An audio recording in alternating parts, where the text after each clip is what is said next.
Lucas escreve para um amigo dele. E ele sabe que esse amigo é um gentio.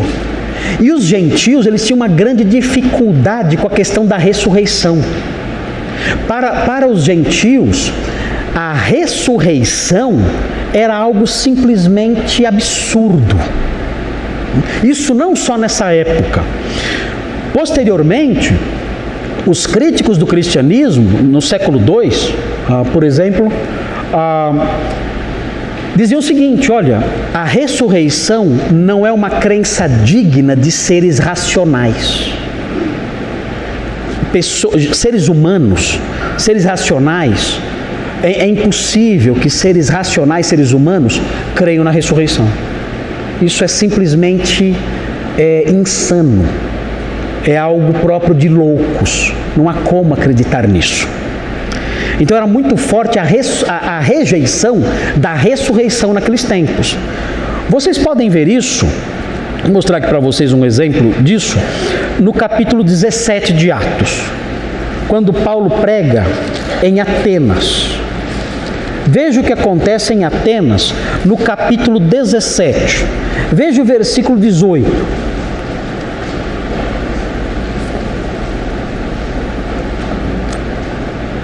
Veja o que diz. Versículo 18. Fala assim: e alguns dos filósofos epicureus e estoicos, quando chegar a hora nós vamos estudar o que é isso, quem são esses filósofos aqui, contendiam com ele, havendo quem perguntasse: que quer dizer esse tagarela? E outros: parece pregador de estranhos deuses, pois pregava a Jesus e a ressurreição. Vejam, a ressurreição faz parte da mensagem apostólica. Ninguém prega o evangelho sem falar da ressurreição. Paulo, quando pregou em Atenas, veja, os gregos que amavam sabedoria, filosofia. Ele falou sobre o quê? Jesus e a ressurreição. Ah, mas é loucura para os gentios. Não importa. Ele pregou aos filósofos estoicos e epicureus, dizendo: Cristo ressuscitou dentre os mortos. Os filósofos epicureus eram ateus. Eles não criam nem em Deus. Nada. Nada. Os epicureus, eles eram os evolucionistas materialistas de hoje, sem diferença nenhuma. Nenhuma. Eles criam que houve uma chuva de átomos, e nessa chuva de átomos, alguns átomos perderam a rota e colidiram uns com os outros. E aí nessa colisão surgiu a matéria.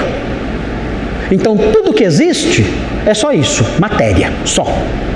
E aí essa matéria surgiram os seres humanos, tudo mais, foi evoluindo. Então isso é o epicurismo, ou seja, a vida, a realidade é só material, não tem alma, não tem vida eterna, não tem Deus, não tem nada disso. Tudo isso é bobagem. O que acontece é que o epicureu, ele entende o seguinte: olha, esse universo material tem ordem. Então nós seremos felizes se nós mantivermos a ordem na nossa vida. É isso que eles pensam. Já os filósofos estoicos, eles creem num princípio espiritual, o logos, chamado no platonismo e neoplatonismo de logos. Eles creem nisso. E eles entendem que esse logos, ele coloca ordem em tudo que há. É a alma do mundo. E essa alma do mundo faz com que as coisas funcionem. E o homem vai ser feliz se ele se harmonizar com a alma do mundo. Então, se existe ordem no universo, eu tenho que ajustar minha vida a essa ordem. E ajustando a minha vida a essa ordem, eu serei feliz. Então, eu não posso me dar a paixões, a desregramentos. Tem que ser uma pessoa equilibrada, porque eu serei feliz. Esses eram os filósofos da época, ali no Areópago, discutindo com Paulo, pessoas que não criam em Deus, em nada disso. O Deus dos estoicos é um Deus impessoal, uma força, uma alma que permeia o mundo, é só isso, nada além disso. Então, Paulo está falando com pessoas difíceis aqui, mas ele fala o quê? Ele fala sobre Jesus e a ressurreição. Vejam os versículos 31 e 32.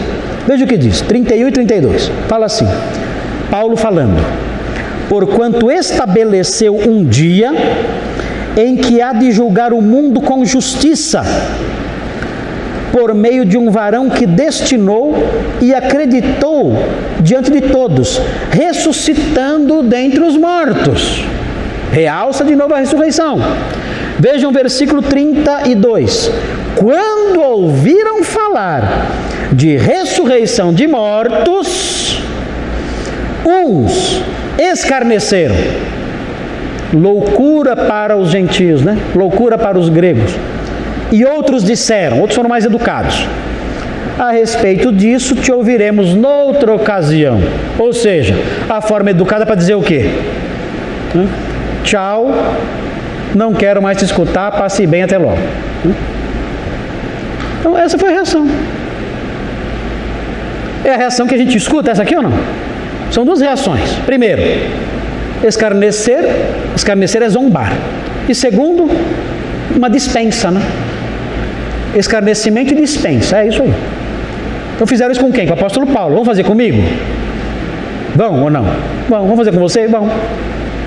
Se você pregar o evangelho, essa vai ser a reação. E note, evangelho é o quê? É anunciar a cruz e a ressurreição. Sem isso não há evangelho.